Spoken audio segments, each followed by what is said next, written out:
The snow had already claimed two of her toes by the time Nora Brennan realized she might not survive the night, but the weight of her newborn son against her chest kept her feet moving forward through the blizzard that had descended upon the Sierra Nevada without warning. She had left Sacramento 3 days ago with Thomas, the man she thought loved her, the man who had promised her a life in the mining camps where fortunes were being made in the winter of 1867. They had traveled together through the foothills, following the promise of gold and a future that shimmered like the flakes now burying her footprints. But when her labor pains started in that drafty room above the saloon in a nameless settlement, Thomas had looked at her with eyes gone cold and distant. By the time the baby came, wailing into the world with lungs that seemed too strong for something so small, Thomas was gone. He had taken their money, their supplies, and the horse they had shared. The landlady had given Nora until morning to clear out, her sympathy exhausted along with her patience for a woman with no husband and no means to pay. So Nora had wrapped her son in every piece of cloth she owned, tucked him inside her coat against her body, and started walking. She had heard there were settlements higher in the mountains, places where people helped each other survive the brutal winters. She had no other choice. The baby, whom she had named Daniel after her father, nursed weakly as she stumbled through drifts that reached her knees. Her skirts were frozen stiff, and she had long ago lost feeling in her hands.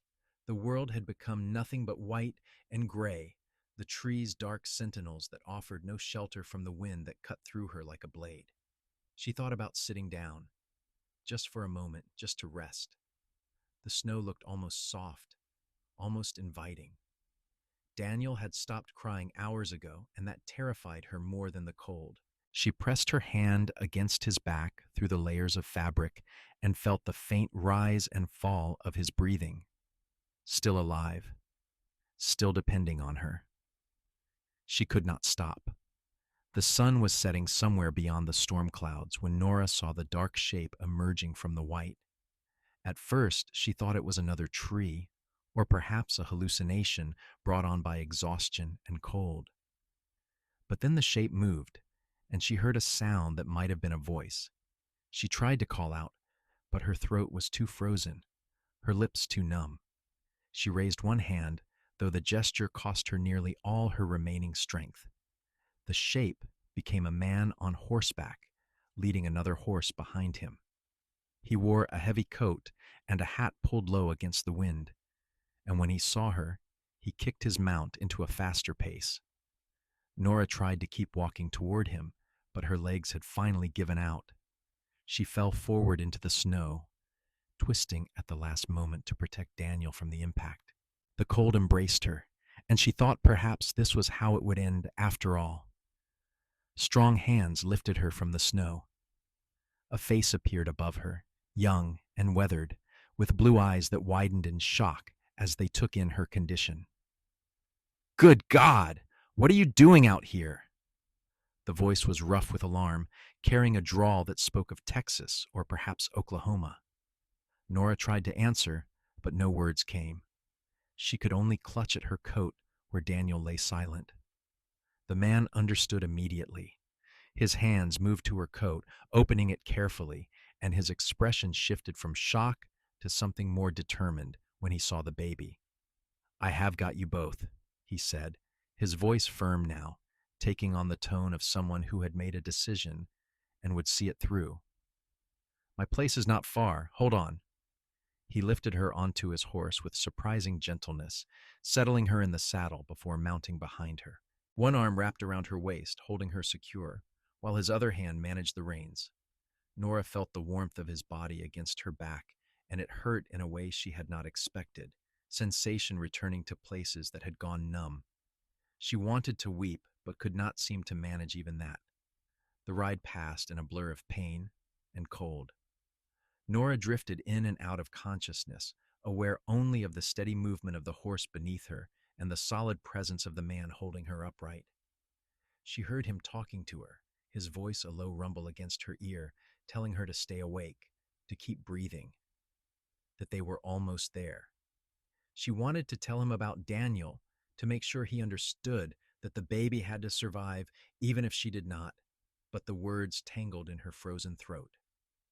When they finally stopped, Nora opened her eyes to see a cabin emerging from the storm, solid and real and impossibly welcoming. Lamplight glowed in the windows, promising warmth and safety. The man dismounted and lifted her down with the same careful strength, carrying her toward the door. He kicked it open rather than struggle with the latch while holding her, and then they were inside, and the heat hit Nora like a physical force. The cabin was a single large room with a fireplace roaring against one wall, a bed in the corner, a table with two chairs, shelves lined with supplies, and hooks holding various tools and clothing. It was sparse but well kept, the home of someone who lived alone but took pride in his space. The man carried Nora to the bed and laid her down on the thick quilts, then immediately began working on her coat. "I need to see the baby," he said, and there was no argument in his tone. Nora nodded weakly, trying to help with numb fingers as he unwrapped the layers she had cocooned Daniel in. When the baby finally emerged, still and pale, Nora's heart stopped.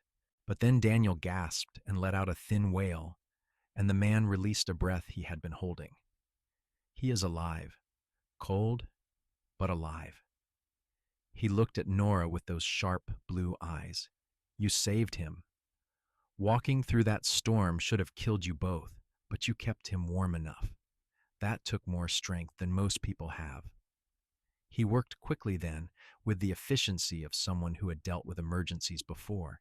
He built up the fire even higher, then brought blankets, and began stripping away Nora's frozen clothing. She tried to protest, some remnant of modesty surfacing through her exhaustion, but he shook his head. "I have seen plenty of women, miss. Right now, I am trying to keep you from losing more than your toes. You can be modest when you are not half frozen to death." His hands were impersonal and quick as he peeled away the layers of ice-stiffened fabric, replacing them with dry wool and warm blankets. He checked Daniel with the same thorough attention, wrapping the baby in flannel and placing him close to Nora's skin for warmth. "Keep him against you. Your body heat will warm him better than anything else right now." Then he went to work on her feet, and Nora could not suppress the cry of pain that escaped her as sensation returned in waves of agony. The man's jaw tightened, but his hands remained gentle as he examined her toes, two of which were black with frostbite. "I am sorry," he said quietly. "This is going to hurt, but I need to get blood flowing again where I can." He massaged her feet with careful pressure, bringing circulation back to the tissue that could still be saved. Nora bit down on the blanket to keep from screaming, tears streaming down her face.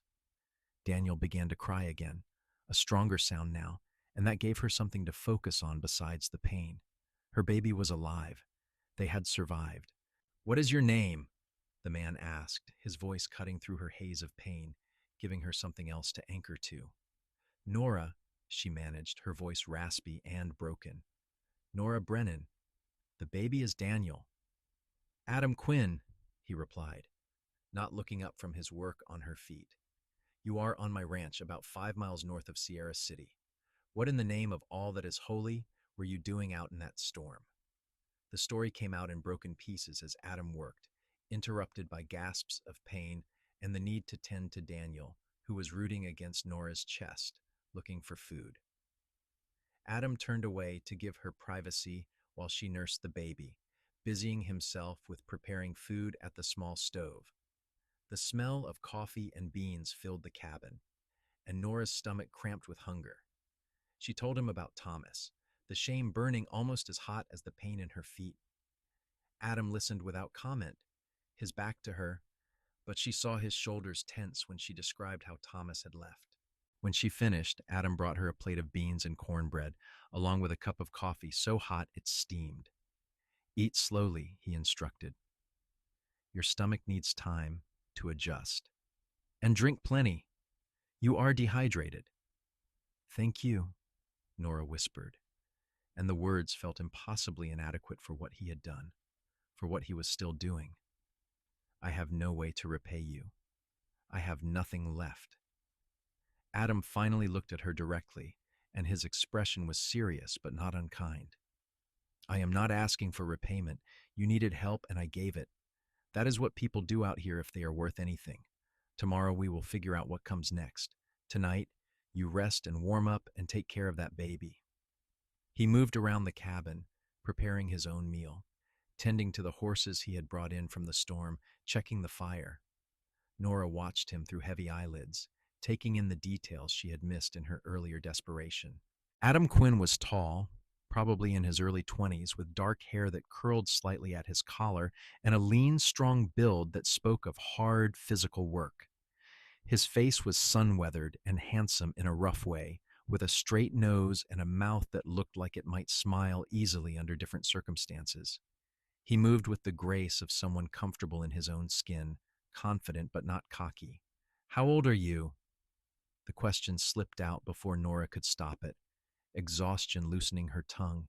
Adam glanced at her with a hint of amusement. 24, old enough to own a ranch and young enough to still think I can make it profitable. You? 21. Nora looked down at Daniel, who had fallen asleep at her breast, milk drunk and finally warm. Old enough to know better than to trust the wrong man. Thomas is a fool, Adam said bluntly.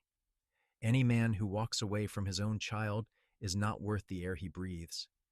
You are better off without him, even if it does not feel that way right now. They fell into silence after that, the only sounds the crackling of the fire and the howl of the wind outside. Nora drifted in and out of sleep, waking occasionally to check on Daniel or to shift position as her body protested the abuse it had endured. Each time she woke, she found Adam nearby, keeping watch with the patience of someone who understood that the night could still take what the storm had failed to claim. Morning came gray and cold, but the blizzard had passed. Nora woke to find Adam already up, banking the fire and preparing breakfast. Daniel was fussing in his makeshift cradle, a drawer Adam had lined with blankets and placed near the warmth. Nora tried to sit up and gasped at the pain that shot through her feet. "Easy," Adam said, moving to her side. "You are going to hurt for a while." Those feet took a beating. He helped her sit up, propping pillows behind her back. "I need to look at them again in the daylight, see how bad the damage is." The examination was grim. 2 toes on her left foot would have to come off, Adam told her quietly. The frostbite had gone too deep, and if they left them, the rot would spread. Nora looked at the blackened digits and felt a strange numbness that had nothing to do with cold. She had known on some level that there would be a cost for her night in the storm. Toes seemed a small price for 2 lives. "Can you do it?" she asked, meeting his eyes. Adam hesitated, then nodded slowly. "I have doctored cattle and horses, and I have patched up ranch hands when needed. I have a steady hand and sharp knives. But I will not lie to you, Nora. It is going to hurt like hell, and there is always a risk of infection. If we wait, it will be worse, will it not?" "Yes." "Then we do it now." Adam looked at her with something like respect. "You are tougher than you look." He paused, then added, "I have some whiskey. It will help with the pain." The next hour was one Nora would never forget, no matter how much she might want to. Adam gave her whiskey until her head spun and the world took on a soft, distant quality. He heated his knife in the fire until it glowed, then had her bite down on a leather strap before he began. The pain cut through even the alcohol's haze, sharp and terrible, and Nora heard herself screaming against the leather. But Adam's hands were steady and sure, and he worked quickly. He cauterized the wounds with the hot blade, the smell of burning flesh making her stomach heave, then bandaged her foot with clean cloth. When it was done, Nora was sobbing and shaking, sweat soaking her nightgown despite the cool air. Adam cleaned his tools with the same methodical care he had shown throughout the procedure, then brought her more whiskey and a cool cloth for her face. "The worst is over," he said quietly. "Now you just need to heal." Daniel chose that moment to wake and cry, his wails joining Nora's sobs in a chorus of misery. Adam picked up the baby with a gentleness that surprised Nora, holding him awkwardly but carefully. I do not have much experience with babies, he admitted, bringing Daniel to Nora. You will have to tell me what to do. Over the following days, they fell into an unexpected rhythm. Adam tended to his ranch work, checking on his small herd of cattle and horses, repairing the damage the storm had caused, and keeping the cabin warm and supplied. Nora remained in bed, her foot healing slowly, caring for Daniel and watching Adam move through his routines. He was patient with her questions and surprisingly good company, with a dry sense of humor that emerged once the immediate crisis had passed. She learned that Adam had come west from Missouri 3 years ago, following the promise of land and opportunity. He had worked in the mining camps for a year, saved every penny, and then bought this small ranch from a man looking to move on. It was hard work, especially alone, but Adam spoke of his plans with a quiet passion that made Nora see the place through his eyes. He wanted to build up his herd, maybe add some chickens and pigs, eventually build a bigger house. He wanted to prove that a man could make an honest living out here without chasing gold or getting killed in some foolish dispute. Why alone? Nora asked one evening as they ate dinner. She was able to sit at the table now, though walking was still difficult. Why not find a partner or hire help? Adam was quiet for a long moment, his fork pausing halfway to his mouth. I had a partner when I first bought this place, my brother James. He was 2 years older than me, and he was the one who talked me into coming west in the first place. He set down his fork, his expression distant. Last spring, there was an accident.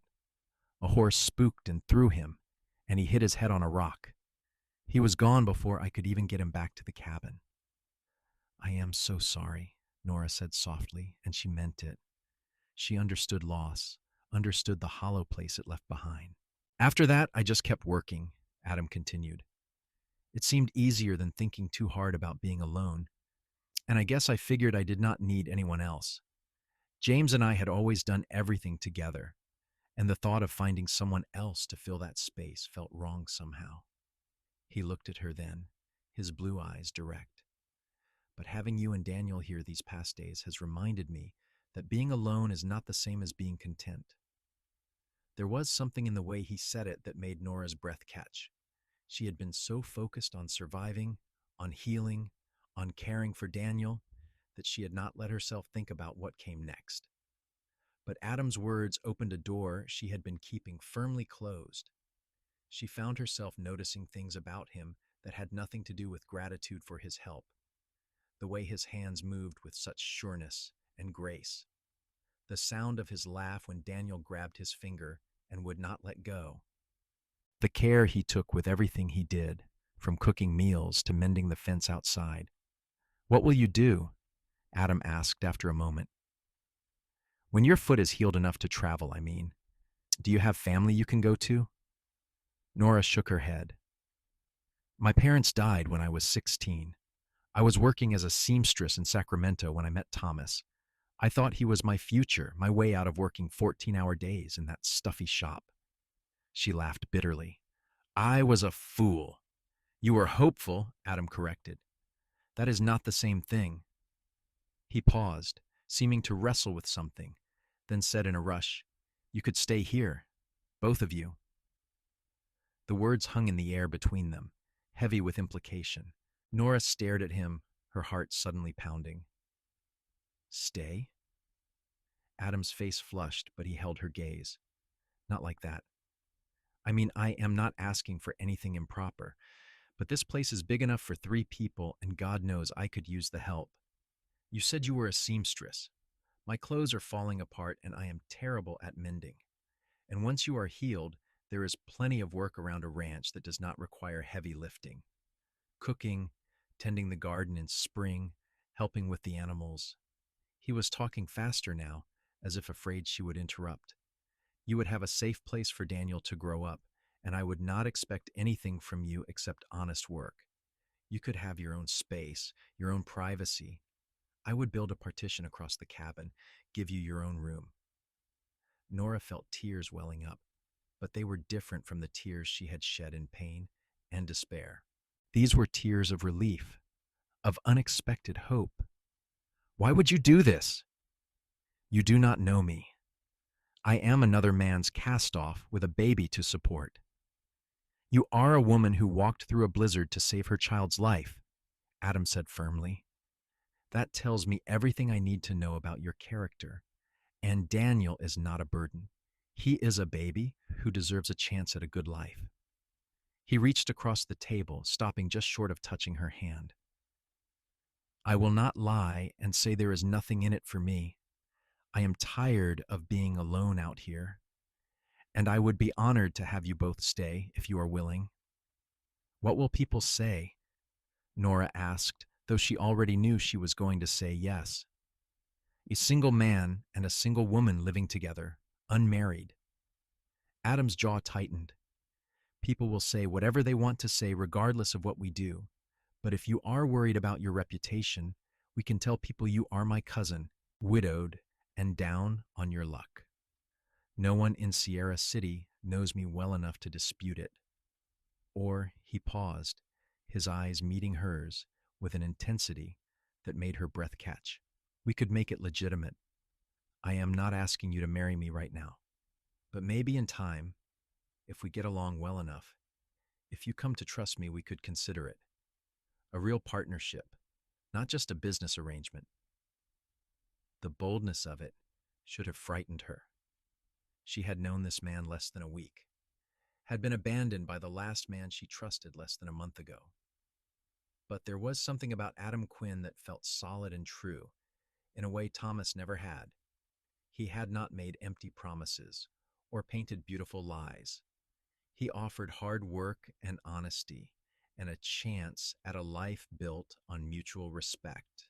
I will stay, Nora said, and watched Adam's face break into a smile that transformed him from handsome to something more.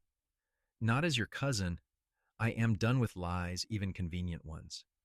If people talk, let them talk. And as for the other, she took a breath, feeling bold. I think getting to know you better sounds like a very good idea. Winter deepened around the cabin, but inside, something warm was growing. Nora's foot healed slowly, and she learned to walk with a slight limp that Adam assured her would fade with time. She took over the cooking and mending and found satisfaction in bringing order to Adam's bachelor chaos. She organized his supplies, patched his clothes, and cooked meals that were more elaborate than his usual beans and cornbread. Adam brought home a rocking chair from Sierra City, carefully carved and perfect for nursing Daniel or simply sitting by the fire in the evening. They talked endlessly during those long winter nights. Adam told her about growing up on a farm in Missouri, about his mother's death when he was 12, and his father's subsequent decline into drink.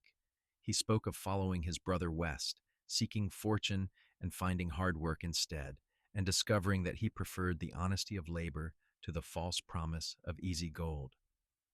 Nora shared her own history, her childhood in Sacramento, her parents' death from fever, the years of needlework that had left her eyes strained and her hands cramped. She told him about meeting Thomas at a church social, about believing his promises because she wanted so desperately to believe in something. Do you still love him? Adam asked one night, the question coming out of a comfortable silence. They were sitting by the fire, Nora in her rocking chair with Daniel asleep in her arms, Adam mending a saddle at the table. Nora considered the question honestly. I do not think I ever really loved him. I loved the idea of him, the life he promised, but I did not know him well enough to love the real man. He was charming and handsome and said the things I wanted to hear. That was enough, or so I thought. She looked at Adam, his head bent over his work, his hands steady on the leather.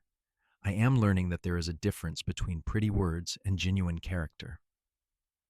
Adam glanced up at her, and the look in his eyes made her pulse quicken.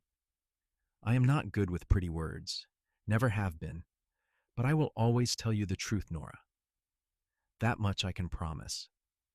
As winter began to loosen its grip and the first signs of spring appeared, Nora found herself falling in love in a way she had never experienced before.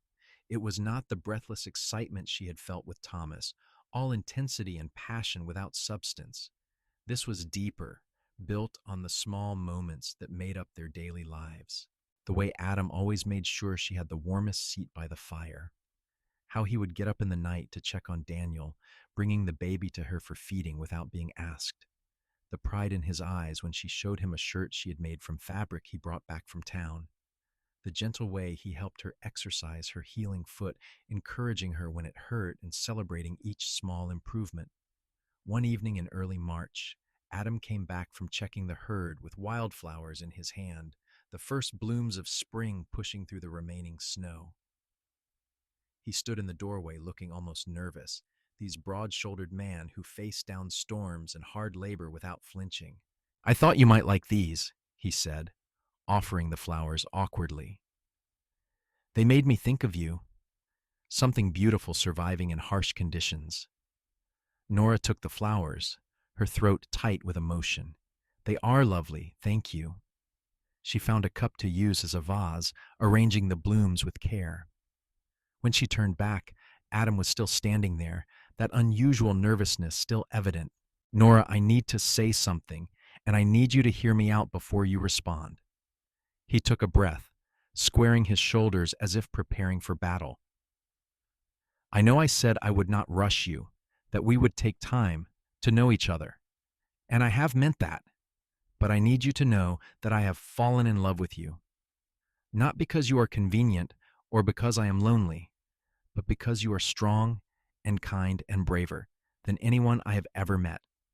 Because you make this cabin feel like a home instead of just a place to sleep. Because watching you with Daniel makes me want a family of my own, and I cannot imagine that family being with anyone but you." He crossed the room to where she stood frozen by the table, taking her hands in his. "I am not asking you to say it back. I know you have reasons to be careful, to take your time, but I needed you to know where my heart stands. And when you are ready, if you ever are ready, I want to marry you properly. I want to be a real husband to you and a father to Daniel. I want more children if you want them, and I want to build a life that is ours together." Nora looked into his blue eyes and saw nothing but sincerity and hope and a love that had grown quietly but firmly over the past months. She thought about the man she had been running from when Adam found her, about the promises Thomas had made and broken. Then she thought about the man standing before her now, who had kept every promise he had made, spoken and unspoken. "I love you too," she said, and watched Adam's face transform with joy. "I think I have been falling in love with you for weeks now, but I was afraid to admit it, afraid it was too soon, or that I was just grateful, or that I was making another mistake." She squeezed his hands. "But this is not a mistake. You are not a mistake. And yes, Adam Quinn, I will marry you. I want to build that life with you." Adam pulled her into his arms, and Nora went willingly, feeling the strength of him surrounding her, the solid reality of a man who meant what he said. He kissed her then, gentle at first and then deeper, and Nora felt something inside her that had been frozen since long before the blizzard finally began to thaw. They were married in Sierra City 3 weeks later, in a simple ceremony at the small church with a handful of ranchers and townsfolk as witnesses. Nora wore a dress she had sewn herself from blue calico Adam had bought from the general store, and Adam wore his best shirt and pants, his hair neatly combed, and his expression solemn as he made his vows.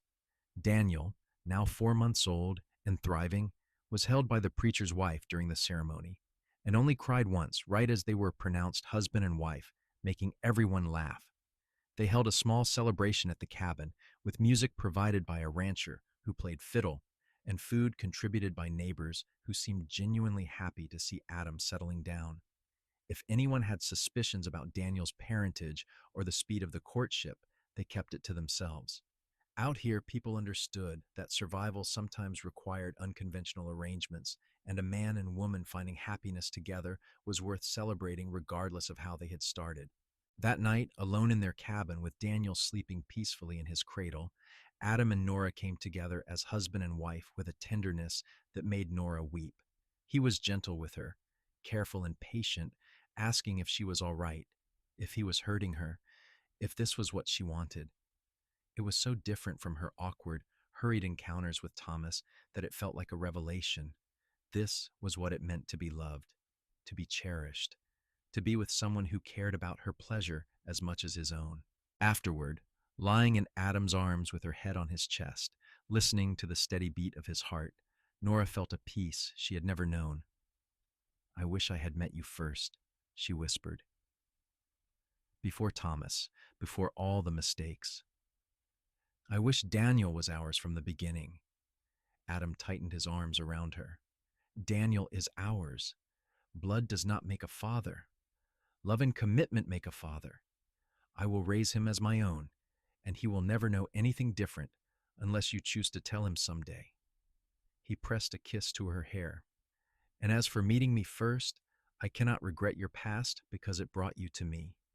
Everything you have survived has made you who you are, and I love exactly who you are." Spring turned to summer, and the ranch began to thrive. With Nora's help, Adam expanded the garden and they planted vegetables that would see them through the next winter. They acquired chickens that Nora tended with careful attention, collecting eggs and eventually raising chicks. Adam's herd grew, and he began to gain a reputation as a man who raised quality cattle. Nora took in sewing work from women in Sierra City, her skill with a needle providing additional income and giving her a sense of independence she valued.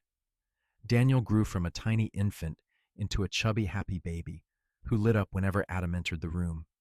He learned to roll over, then to sit up, then to crawl with a speed that kept Nora constantly busy.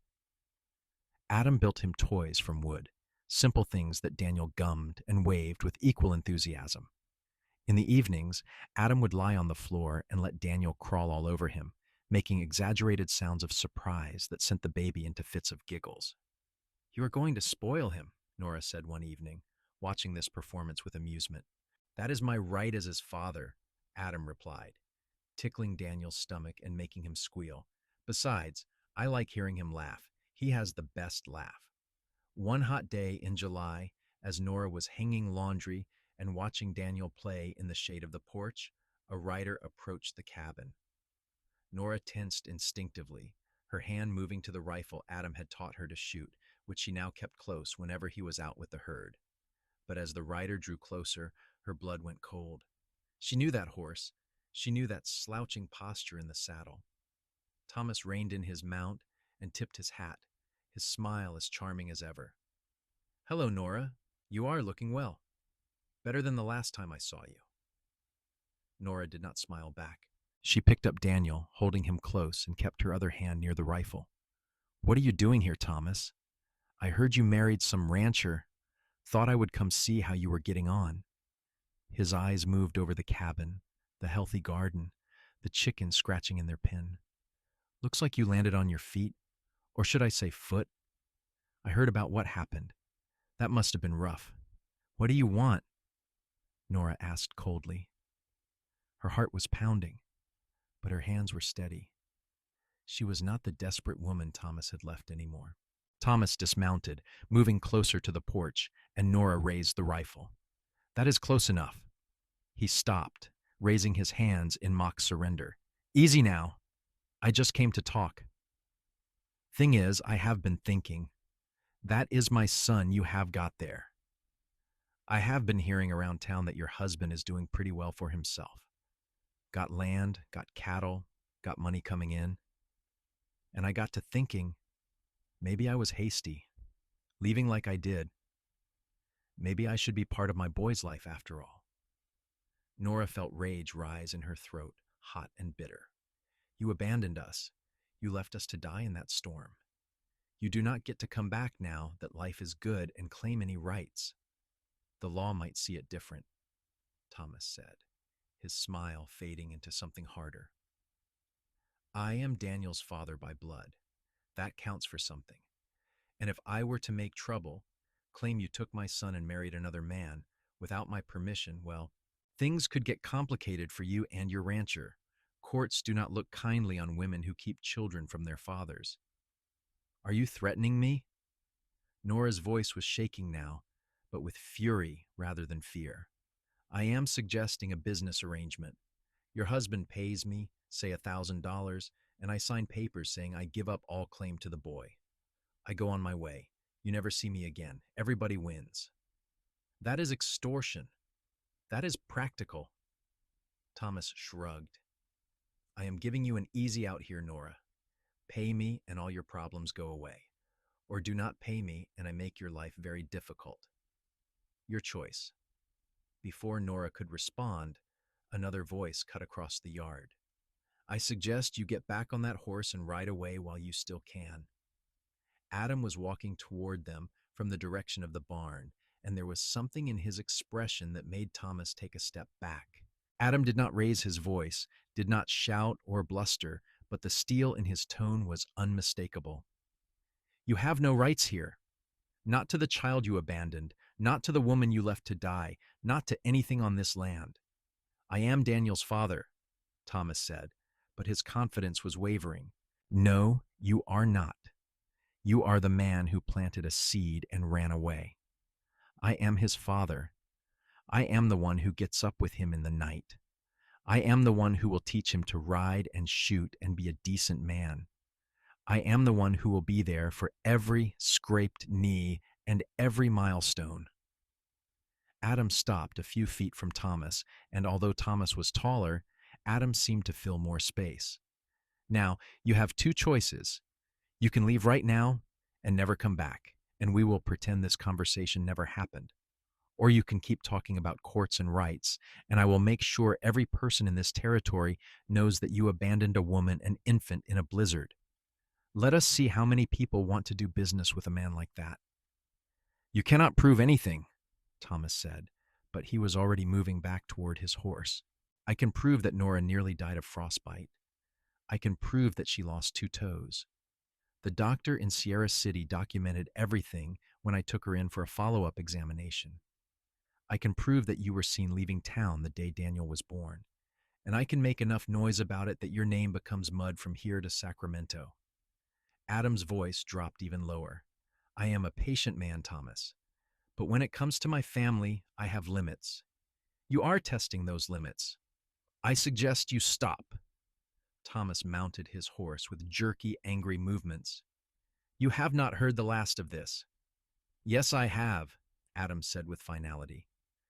Because if I see you on my property again, I will shoot you for trespassing. And out here, that is perfectly legal. Now get out. They watched Thomas ride away, neither of them moving until he disappeared over the ridge. Then Nora sagged against the porch post, still clutching Daniel, and Adam was there immediately, wrapping his arms around both of them. He cannot take Daniel, can he? Nora asked, hating how frightened she sounded. The law would not really give him custody? No, Adam said firmly. He abandoned you both, and we have witnesses and documentation. Any judge would see him for what he is. But even if there was a chance, I would not let it happen. We would leave, go somewhere he could not find us, before I would let him take our son. Our son. The words settled into Nora's heart, warm and sure. I was so afraid, she admitted. When I saw him for just a moment, I was back in that room above the saloon, watching him walk away. You are not that woman anymore, Adam said, pulling back to look at her. You are stronger now. We both are. And whatever comes, we face it together. That is what marriage means. Thomas did not come back. Whether it was Adam's threat or his own cowardice, they never saw him again. Nora heard through gossip in town that he had left the territory entirely, heading north toward Oregon. She felt nothing but relief at the news. That chapter of her life was finally truly closed. As summer faded into fall, Nora realized she was pregnant. The signs were unmistakable, the same symptoms she had experienced with Daniel. She told Adam one evening after they had put Daniel to bed, watching his face carefully for his reaction. Adam's eyes widened, and then he was lifting her off her feet, spinning her around the cabin while she laughed and shushed him, not wanting to wake the baby. We are going to have a baby, he said, his voice full of wonder. Our baby. Nora, this is the best news. You are happy? She had to ask, had to be sure. Happy does not begin to cover it. He set her down gently, his hands going to her still flat stomach. I'm going to be a father again, a father from the very beginning this time, though I could not love Daniel more if I had been there from his first breath. The pregnancy progressed smoothly, and Nora bloomed with it. Adam was attentive to the point of being overprotective, taking on more of the heavy chores and insisting she rest more. Daniel, now toddling around the cabin and yard on unsteady legs, seemed to sense the change and became more affectionate, patting Nora's growing belly with chubby hands. Winter came again, but this time Nora watched the snow fall with contentment rather than terror. She was safe and warm, surrounded by love, with a husband who cherished her and a home that was truly hers. On a cold February night, with the midwife from Sierra City in attendance and Adam pacing nervously outside, Nora gave birth to a son. They named him James, after Adam's brother, and when Adam held his newborn son for the first time, tears streaming down his face, Nora fell in love with him all over again. The years that followed were not without hardship. There were droughts that tested their resources and winters that seemed endless. There were illnesses and injuries, the constant struggle of making a ranch profitable, the challenges of raising children in a harsh land. But there was also joy. So much joy that sometimes Nora had to stop and marvel at how different her life was from what she had imagined in those dark days after Thomas left. Daniel grew into a serious, thoughtful boy who loved animals and showed early signs of having his mother's skill with needlework, much to Adam's amused pride. A cowboy who can sew his own clothes is never without work, Adam told him, ruffling his hair. James was more reckless, always climbing things and getting into mischief, with his father's blue eyes and his mother's stubborn determination. When Nora was 25, she gave birth to a daughter they named Emma, who had her father's smile and her mother's brown hair and brought a different energy to their household. Adam expanded the ranch gradually, hiring help during the busiest seasons and building a reputation for fairness that made good workers seek him out. Nora's sewing business grew as well, and she began designing dresses that women traveled from neighboring towns to commission. They added rooms to the cabin, transforming it into a proper house with separate bedrooms for the children and a workshop for Nora. One spring evening when Nora was 28, she stood on the porch watching Adam teach Daniel and James how to rope a fence post while Emma played at her feet. The sun was setting over the mountains, painting the sky in shades of gold and pink, and the air smelled of growing things. She thought about the woman she had been 7 years ago, stumbling through the snow with a newborn, certain she was going to die. That woman would not recognize the life Nora had now. Adam caught her eye across the yard and smiled, that smile that still made her heart skip. He said something to the boys and walked over to the porch, pulling her into his arms while Emma giggled and grabbed at his legs.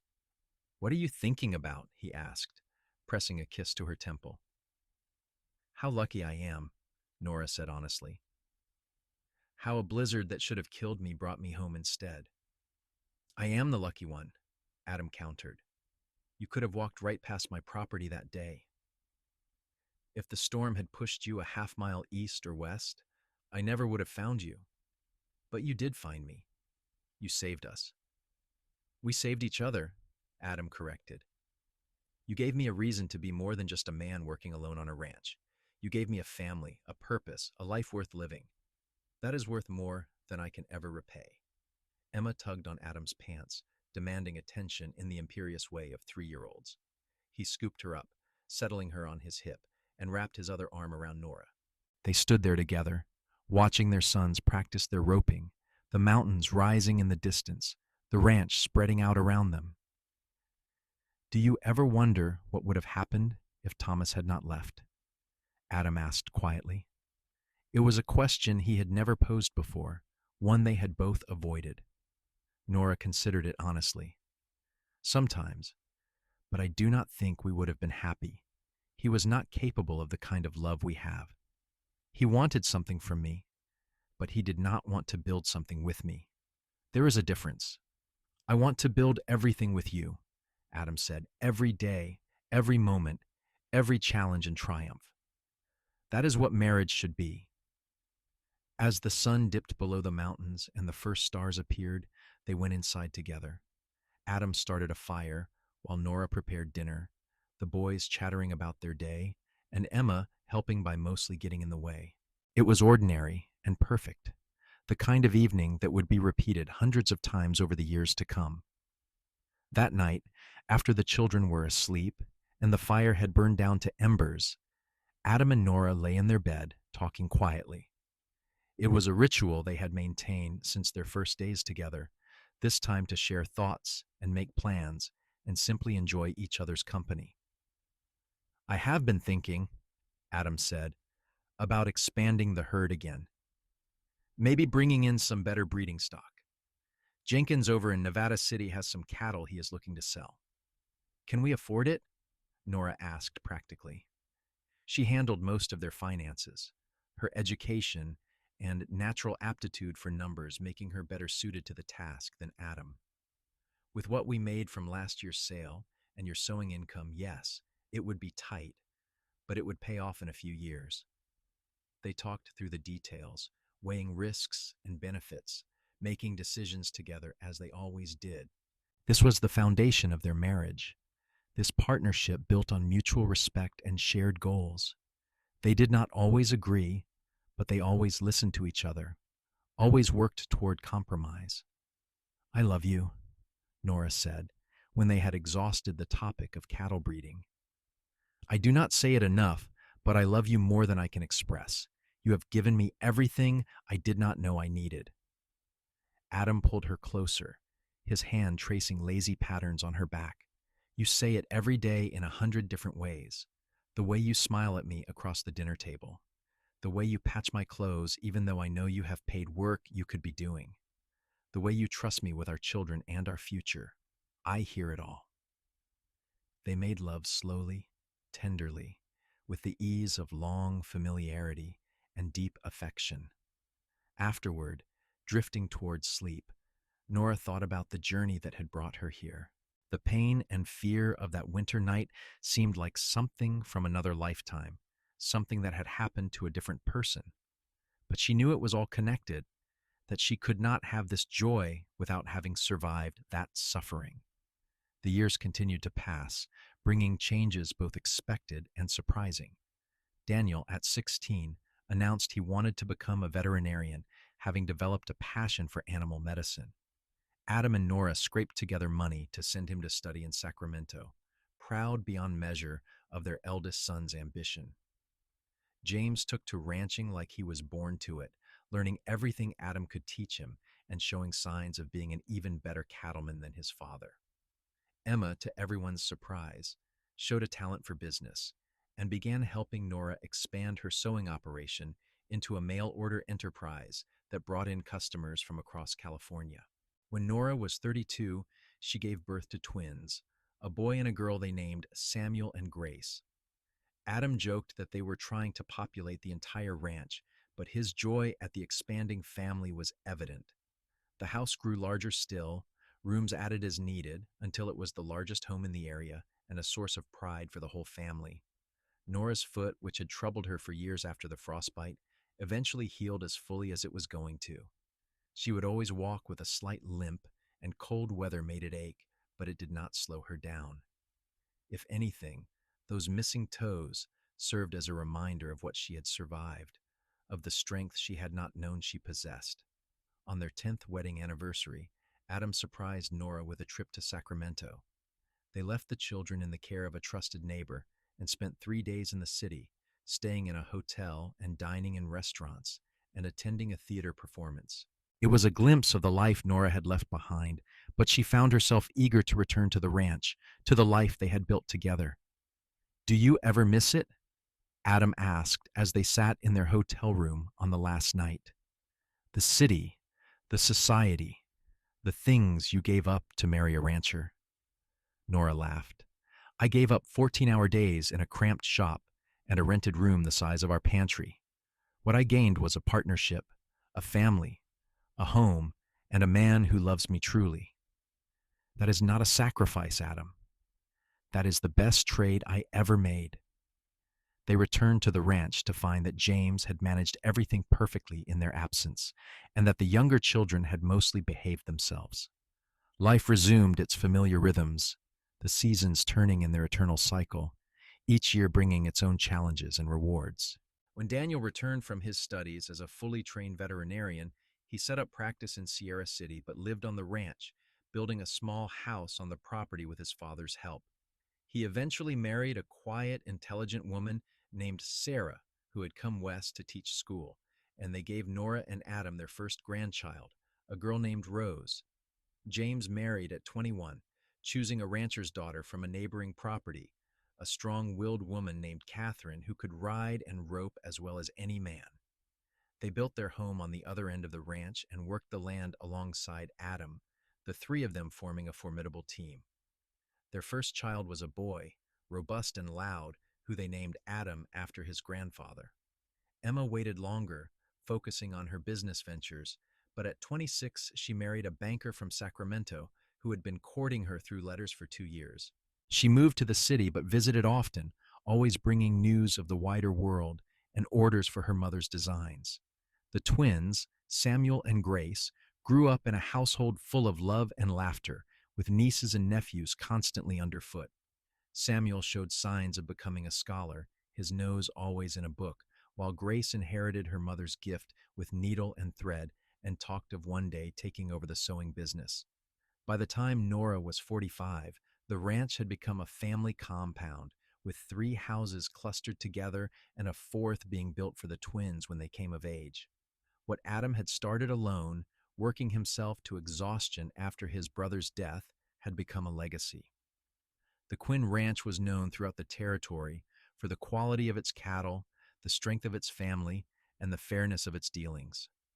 On a cold December evening, 25 years after Adam had found Nora in the snow, the entire family gathered for dinner in the main house.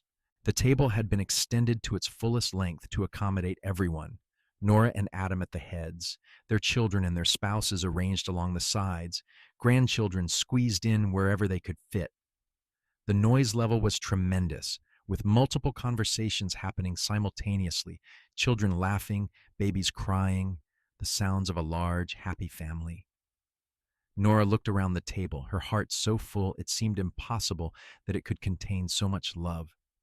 She caught Adam's eye, and he raised his glass in a silent toast just to her. She raised hers in return, remembering that moment in the snow when she had thought all was lost, remembering the young man who had ridden out of the storm to save her. After dinner, when the dishes had been cleared and the children were playing in the other room, Adam pulled Nora aside. "Come outside for a moment. I want to show you something." She bundled up against the cold, following him out onto the porch. The snow was falling gently, covering everything in white, and for a moment Nora felt an echo of old fear. But Adam's hand was warm in hers, and the lights from the houses around them pushed back the darkness. 25 years ago, I found you out in weather just like this," Adam said, his breath misting in the cold air. "You were the bravest thing I had ever seen, walking through that storm to save Daniel. I knew right then, even though I did not understand it yet, that my life was about to change." "You saved us," Nora said, as she had said so many times before. "We saved each other," Adam repeated, as he always did. "But what I want to say now, what I want you to understand, is that finding you that night was the best thing that ever happened to me. Every good thing in my life, every joy, every moment of happiness, all of it came from that night. From the choice I made to bring you home, and the choice you made to stay." He pulled a small box from his pocket, and Nora's breath caught. Adam opened it to reveal a ring, gold set with a small but perfect diamond that caught the light from the windows. "I never gave you a proper engagement ring. We married so quickly, and I did not have the money then anyway. But I have been saving for this for years, waiting for the right moment. There will never be a perfect moment, So I decided tonight was right. 25 years of marriage, Nora, and I love you more today than I did the day we wed. Will you accept this ring as a symbol of everything we have built together? Tears were freezing on Nora's cheeks as Adam slipped the ring onto her finger, adding it to the simple gold band she had worn for a quarter century. It is beautiful, she whispered. Adam, you did not have to do this. I wanted to. I wanted you to have something beautiful, something that represents how precious you are to me. He cupped her face in his hands, his touch gentle despite the calluses earned from decades of ranch work. I found you in a snowstorm, and half frozen and desperate. Look at you now. Look at what you have become, what we have become together. You are the strongest person I know, Nora Quinn. You are my partner, my love, my best friend. You are everything. Nora kissed him there in the falling snow, not caring about the cold, feeling only the warmth of his love surrounding her. I would walk through 1,000 snowstorms if it meant finding you at the end, she said. Every moment of suffering was worth it to have this life with you. They went back inside to the warmth and noise of their family, and Nora's new ring caught the firelight, sparkling like the snow outside. Daniel noticed it first and called attention to it, and soon the entire family was admiring Adam's gift and teasing him about being romantic in his old age. Adam bore it with good humor, his arm around Nora's waist, his eyes never leaving her face. As the evening wound down and family members began heading to their own homes, bundled against the cold, Nora stood at the window watching them go. Adam came up behind her, wrapping his arms around her waist, and they stood together looking out at the snow. No regrets? He asked softly. Not a single one, Nora replied with absolute certainty. This is exactly where I am meant to be. With you, with our family, on this ranch. Everything led me here, Adam. Every choice, every hardship, every moment of fear. It all brought me home to you. The snow continued to fall outside, but inside the house was warm and bright. Embers glowed in the fireplace, casting dancing shadows on the walls. In the bedroom, their bed waited, the quilts turned down invitingly. It was the end of another ordinary, extraordinary day in the life they had built together. As they prepared for bed, moving through routines perfected over 25 years of marriage, Nora thought about the story she would tell her grandchildren someday, about the snowstorm and the desperate walk and the cowboy who appeared like something from a dream to save her and Daniel, about falling in love slowly, built on trust and respect and shared goals, about building a life together, one day at a time, through joy and sorrow, and all the moments in between. But that was a story for another day. Tonight, she was content to climb into bed beside her husband, to feel his arms around her, to listen to his breathing slow as he drifted toward sleep. Tomorrow would bring new challenges and new joys, as every day did. There would be cattle to tend, and children to raise, and a ranch to run. There would be laughter and tears, success and setbacks, the endless cycle of seasons, turning on the land they loved. But tonight, Nora was simply grateful, grateful for the storm that had brought her to Adam's door, grateful for his kindness and love, grateful for every moment of the life they had created together. She had walked through snow with a newborn, certain she was walking toward death, and instead, she had walked straight into the arms of her destiny. As she drifted off to sleep, warm and safe and loved beyond measure, Nora smiled. She had found her home, her family, her happily ever after, and it was more beautiful than anything she could have imagined in those dark days when she thought all hope was lost. The cowboy had given them a home, yes, but more than that, he had given them love, and that had made all the difference.